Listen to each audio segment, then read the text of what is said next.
కాబట్టి మన ప్లేస్ మారింది అంతేగాని మనం ఏం మంటల్లోకి వెళ్ళిపోం, మనం ఏం ప్రమాదంలోకి వెళ్ళిపోం.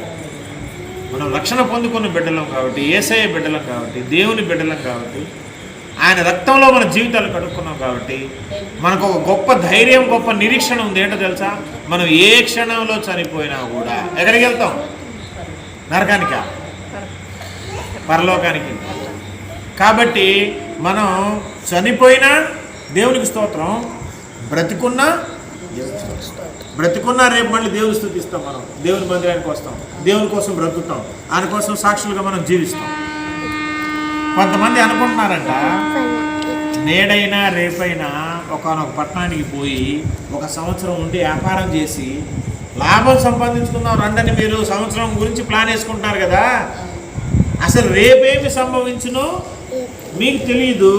మీ జీవం ఏ పాటిది? కొంతసేపు కనబడి అంతలో మాయమైపోయే ఆవిరి వంటి వారే. చూసారా మన జీవితాలు ఎంత ఉన్నాయో? ఆవిరి ఎంతసేపు కనబడింది?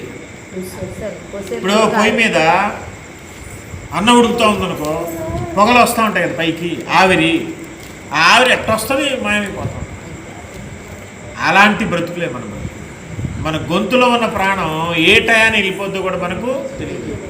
మన గుండె పిడికిలంత సైజులో ఉన్న గుండె, డగడగా కొట్టుకుంటున్న గుండె ఏ క్షణాన్ని ఆగిపోతుందో కూడా కొంతసేపే కనబడింది మన జీవితం, అంతలో మాయమైపోతుంది.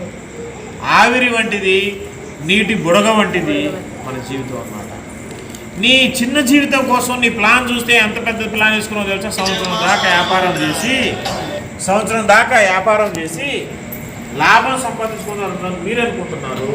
కానీ దేవుడు అంటున్నాడు, రేపేం సంభవించడం నీకు తెలియదు కాబట్టి, నీ జీవితం చిన్నదే కాబట్టి, నువ్వు ఆవిరి వంటి వాడవు కాబట్టి, కొంతసేపు కనబడి అంతలో మాయమైపోయి ఆవిరి వంటి వాడు కాబట్టి దాని మీద మీ ధ్యాస పెట్టుకోమాకండి. బైబిల్ గ్రంథం చెప్తుంది. ఏమని తెలుసా? కనుక ప్రభు చిత్తం అయితే మనము బ్రతికి ఉండి ఇది అది చేతుమని చెప్పుకోవాలి. ఏం చెప్పుకోవాలని తెలుసా? మనం దేవుని చిత్తం అయితే మనం బ్రతికి ఉంటే ఈ పని ఆ పని చేద్దాం అనాలి. కానీ సంవత్సరం దాకా నేను బ్రతుకుతున్న గ్యారెంటీ ఎవరిని ఇస్తారా? కాబట్టి మనము ఏదో సంపాదించుకుందాం, ఏదో చేద్దాం, ఏదో ఆస్తి సంపాదించుకున్నాం, దాని మీద మన ధ్యాస ఎప్పుడు కూడా ఉండదు. ఎందుకంటే ఈ లోకం శాశ్వతమైంది కాదు, మన జీవితం శాశ్వతమైంది కాదు, మన బ్రతుకు శాశ్వతమైంది కాదు. కాబట్టి మనం దేని గురించి ఆలోచించాలంటే ప్రభు చిత్తం ఏంటో మనం గుర్తెరగాలి. నువ్వు డబ్బుల మీద ధ్యాస పెట్టడం కాదు, ప్రభు చిత్తం నీ పట్ల ప్రభువుకు ఒక చిత్తం ఉంది. ఇప్పుడు దేవుడు నిన్ను రక్షించుకున్నాడంటే నీ పట్ల ఆయనకు ఒక ప్రణాళిక ఉండదా? ఇప్పుడు ఊళ్ళో చాలామంది ఉన్నారండి, మా ఊళ్ళో చాలామంది ఉన్నారు, దాదాపు 10,000 జనాభా ఉన్నారు. మా కుటుంబీకుల్లో, మా రక్త సంబంధికుల్లో చాలామంది ఉన్నారు. కానీ మా కుటుంబమే రక్షించబడింది అంటే మరి కారణం ఉండదా దానికి? మరి వేల మంది, లక్షల మందిలో మనమే రక్షించబడ్డామంటే మన పట్ల దేవునికి ఒక ఆశ, ఒక ప్రణాళిక, ఒక చిత్తం ఉండదా? ఖచ్చితంగా ఉంటుంది. నన్ను ఎందుకని దేవుడు రక్షించుకున్నాడు, నా ద్వారా ఏ పని జరిగించాలని ఆయన ఇష్టపడుతున్నాడు, నన్ను ఎలా వాడుకోవాలని ఆయన ఇష్టపడుతున్నాడు, నేను ఆయన కోసం ఏం చేయాలని ఆయన ఇష్టపడుతున్నాడు, నేను ఎందుకని నన్ను దేవుడు ఏర్పాటు చేసుకున్నాడు, నా పట్ల ఆయన చిత్తం ఏమై ఉంది అనేది మనం గ్రహించాలి. మొట్టమొదటిగా ఎలా గ్రహిస్తామంటే ప్రార్థనలో మనం దేవుణ్ణి అడగాలి. ప్రభువా, నువ్వు నన్ను రక్షించుకున్నావు, నన్ను ఎన్నుకున్నావు, నన్ను నియమించుకున్నావు, నన్ను ప్రతిష్ఠించుకున్నావు, నా పట్ల నీకు చిత్తం ఏమై ఉన్నదో అది నాకు తెలియజేయి. ఏ రకంగా నీకు సహాయపడాలి ప్రభువా, నేను నీకోసం ఏం చేయమంటావు, ఏం చేయాలి, నేను నా జీవితం అంతా నీకోసమే. ఇంతకాలం నేను లోకంలో బ్రతికాను, ఇంతకాలం నా ఇష్టానుసారంగా బ్రతికాను, పాప జీవితంలో గడిపాను. ఇప్పుడు నన్ను రక్షించుకున్నావు, నీ బిడ్డగా నన్ను చేసుకున్నావు కదా, ఇప్పుడు నుంచి నన్ను ఏం చేయమంటావు, నీకోసం నేను ఏం చేయాలి, నా పట్ల నీ ఇష్టం ఏంటి, నీ చిత్తం ఏంటి అని మనం ప్రార్థనలో కనిపెట్టి మన పట్ల దేవుని చిత్తాన్ని తెలుసుకొని దాన్ని మనం జరిగించాలి. దాని మీద ధ్యాస పెట్టాలి, దాని మీద మనసు పెట్టాలి. ఎందుకంటే మన జీవితం చాలా చిన్నదే. ఏదో సాధించడం కోసం అన్న వస్త్రములు గలవారమై వాటితో తృప్తి పొంది ఉందము అని వాక్యం చెప్తుంది. నువ్వు ఎంత సంపాదించినా నీ వెనకాల వస్తుందో చెప్పండి. ఎన్ని కోట్లు సంపాదించినా విడిచిపెట్టిపోయేది. మన కళ్ళ ముందే చూస్తున్నాం కదా మనం. కొంతమంది అయితే ఆస్తులు ఉన్నాయి, వారసులు లేరు, వాళ్ళు కూడా చివరి చనిపోయారు. అది ఏం చేయాలో అర్థం కాక వాటిని గవర్నమెంట్ హ్యాండ్ ఓవర్ చేసుకోవటమో లేకపోతే ఎవరికైనా దానంగా ఇచ్చి అట్లా జరుగుతాం. ఏం చేయాలో కూడా అర్థం కాని పరిస్థితి. కొంతమంది అయితే ఎవరు లేక ఒక్కళ్ళే ఉండి మరణానికి దగ్గరగా వచ్చినప్పుడు ఏదో ఒక అనాథాశ్రమానికో అనాథ శరణానికో ఆస్తి మొత్తం రాసేసి వాళ్ళు చచ్చిపోతారు. ఏం చేయాలి? కోట్ల ఆస్తి. అది మన కళ్ళ ముందే మనం చూస్తూ ఉండి కూడా విడిచిపెట్టిపోయే దాని మీద మనసు పెట్టి నీకున్న విలువైన సమయాన్ని వృధా చేయొద్దు అని దేవుని వాక్యం మనల్ని హెచ్చరిస్తూ ఉంది. ఈ రాత్రి విలువైన దాని మీద పెట్టు. దేవుడు నిన్ను ఏర్పాటు చేసుకున్నాడు, నిన్ను రక్షించుకున్నాడు, తన బిడ్డగా నిన్ను మార్చుకున్నాడు. కాబట్టి నీ పట్ల ఆయనకు ఒక చిత్తం ఉంది. నీ చేత నీ వల్ల కొంత పని ఆయన జరిగించాలి భూమి మీద. ఆయన చేతిలో ఒక పాత్రగా నువ్వు వాడబడాలి, ఒక సాధనంగా మనం వాడబడాలి. అది ఏంటి ప్రభువా, నా పట్ల నీ చిత్తం ఏంటి ప్రభు అని ప్రార్థనలో మనం కనిపెట్టి ప్రార్థనలో పోరాడి దేవుని చిత్తాన్ని తెలుసుకొని దాన్ని జరిగించే దిశగా మన ప్రయాణం ఉండాలి. ఇదే అసలు శిశులైన విశ్వాస జీవితం అంటే, క్రైస్తవ జీవితం అంటే, ఆత్మీయ జీవితం అంటే ఇదే.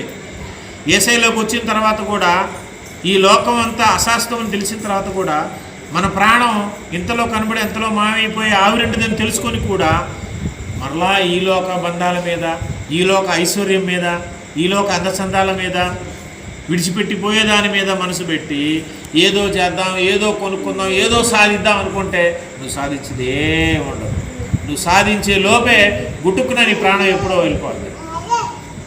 అప్పుడు ఇంక నువ్వు రక్షించబడి యేసు నీ ద్వారా దేవుడు చేయించాలనుకున్న పని అట్లాగే మూలం పడిపోతుంది కదా. నిన్ను రక్షించి ఏం ప్రయోజనం? నిన్ను రక్షించిన యేసే కోసం నీ రేపొద్దున యుగయుగాలు జీవించే పరలోక రాజ్యాన్ని నీకు ఇవ్వబోతున్నాడు కదా. ఆ బంగారు రోడ్ల మీద నువ్వు తిరగబోతున్నావు కదా. ఆయన కట్టిన బంగ్లాలో నువ్వు ఉండబోతున్నావు కదా. ఇంత ఆస్తిని నీకు రేపు ఇవ్వబోతున్నాడు కదా ఆయన పరలోకాన్ని.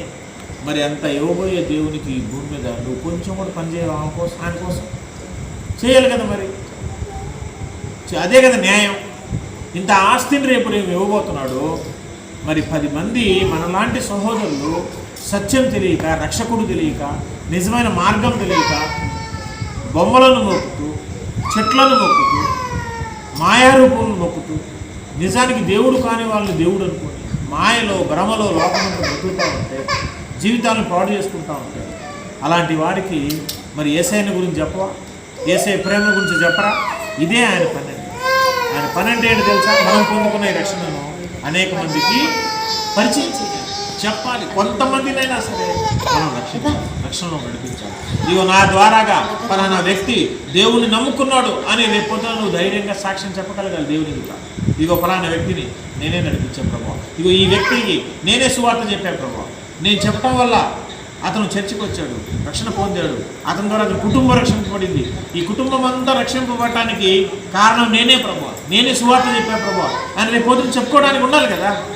అదే దేవుని పని. ఆ పని చేస్తే దేవుని అందరి ముందు మెచ్చుకొని ముద్దు పెట్టుకొని గొప్ప బహుమానం పరలోక రాజ్యంలో. ఏం పని చేయకుండా యేసయ్యను నమ్ముకున్న తర్వాత కూడా ఆయన చిత్తాన్ని తెలుసుకోకుండా మరలా ఈ లోకం కోసం బ్రతుకుతున్నాం అనుకో, రేపు పొద్దున ఖాళీ చేతులతో ఒట్టిగా నిల్చోవాలి మూలన. అందరూ వచ్చి యేసయ్య దగ్గర బహుమానాలు తీసుకుంటుంటే వాళ్ళు చేసిన పనిని బట్టి ఇగో ఈ ఆత్మ నాది ప్రభు, ఈ ఆత్మ నాది ప్రభు అని వాళ్ళు చెప్తున్నప్పుడు నువ్వు ఖాళీగా తలదించుకొని సిగ్గుతో దించుకొని అక్కడ చూస్తూ ఉంటాను, ఎర్రి ముఖం వేసుకొని చూస్తూ ఉంటాను. ఏంటమ్మా నువ్వు ఎవరిని రక్షించలేదా, ఎవరికి సువార్త చెప్పలేదా, దేవుని పని చేయలేదా అని అందరి ముందు ప్రశ్నిస్తే ఏం మాట్లాడతావు? ఏం చేయలేదు ప్రభు, 3 పూట్ల బిర్రుగు తిని గుర్రు పెట్టి నిద్రపోయాను ప్రభు. ఎందుకు చేయలేదు ప్రభు? 6.5 ఎకరాలు ఉంది తెలుసా జగపేట, నాకు 7 వారాల నగలు SBI బ్యాంకులో పెట్టా తెలుసా జగపేటలో అని అన్నావు అనుకో, ఏడుంది జగపేట? మొత్తం మసి బూడిదైపోద్ది. యేసుప్రభు వచ్చిన తర్వాత మొత్తాన్ని కాల్చి, ప్రపంచం మొత్తాన్ని కాల్చి బూడి చేసేస్తే నీ SBI బ్యాంక్ ఉండదు, నీ 14 వారాల నగలు ఉండవు, నీ 6 ఎకరాల పొలం ఉండదు. ఇవన్నీ సంపాదించే ప్రభావ. నేను ఎట్లాంటి డాబా కట్టా అనుకున్నావు బంగారుపేటలో? నా లాంటి ఇల్లు ఎవరిదైనా ఉందా బంగారుపేటలో? అంత మంచి ఇల్లు కట్టా ప్రభా, నేను ఏంటి అన్నావు అనుకో, చూపించిన ఇల్లు అంటే బూడిద కనపడతా, ఇవన్నీ మాయమైపోయి వెనక రాని మొత్తం బూడిద మట్టి అంతా మట్టి అయిపోతుంది. దీనికోసం కాదు, అక్కడ బిల్డింగ్, అక్కడ ప్లాట్లు కొనుక్కోవాలి, అక్కడ ప్లాట్ రావాలి, అక్కడ బిల్డింగ్ రావాలంటే ఇక్కడ దేవుని కోసం మనం ఏం చేయాలి చెప్పండి? పని చేయాలి. ఏం చేయాలి? పని చేయాలి. దేవుని పని, దేవుని పరిచర్య మనం చేయాలి. మరి చేద్దామా మనం అందరం? గట్టిగా చెప్పండి, చేద్దామని. చేద్దామని చేయలేదండి. దేవుని నామానికి స్తోత్రం కలుగును గాక. హల్లెలూయా. హల్లెలూయా.